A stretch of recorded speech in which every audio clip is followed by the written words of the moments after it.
За Пхукет тарлаа.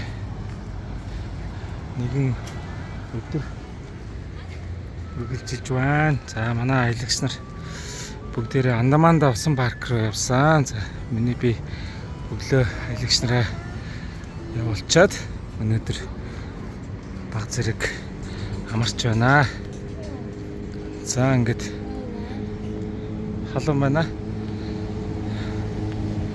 Батонг далайн хэрэг манад энд харагдаж байна.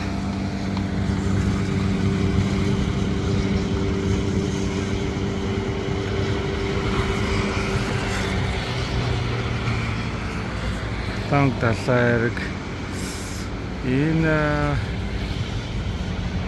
Paradise гэдэг энэ дамгийн өндөр байрлал энд бас боожлаа.